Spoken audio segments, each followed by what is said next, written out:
راولپنڈی میں میڈیسن جو ہے وہ ایک دم سے بتایا تو یہ کیا تھا کہ 15% مہنگی ہوں گی، لیکن دیکھنے میں یہ آ رہا ہے کہ میڈیسن ایک دم سے بہت مہنگی ہو گئی ہیں. اس کے اوپر کیا چیز اور مل بھی نہیں رہی مارکیٹ میں، لوگ بڑے پریشان ہیں. دیکھیں امپورٹنٹ یہ چیز ہے کہ آپ کو پتہ ہے کہ بہت سارا کام جو ہے ابھی پچھلے دنوں جب ڈالر کی قیمت بڑھی تو اس کی وجہ سے آپ کو پتہ ہے جو باہر سے ہم امپورٹ کرتے ہیں اس کی نیچرلی قیمتیں بڑھی اور اسی کی وجہ سے ڈرگ کی قیمت پہ بھی اثر پڑا. جہاں تک تعلق ہے ہماری پوری کوشش ہے کہ غریب آدمی پہ اس کا بوجھ نہ پڑے.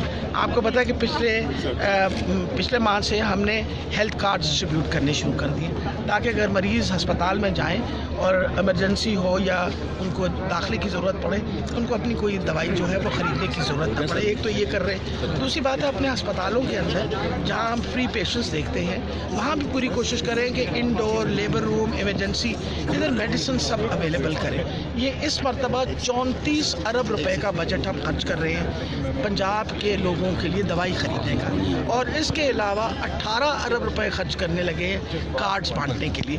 تو میرا خیال ہے حکومت کی پرائرٹی صرف لوگوں کی ہے اور انشاءاللہ جس طرح سٹیبلائز آپ کی اکانومی ہوگی مجھے بہت امید ہے کہ انشاءاللہ دوائیوں کی قیمت بھی کم. اچھا ڈاکٹر صاحب یہ بتائیے گا کہ ابھی پچھلے دنوں سے راولپنڈی میں ینگ ڈاکٹرز نے بہت موومنٹ چلائی ہوئی ہے اور انہیں یرغمال سا بنایا ہوا ہے.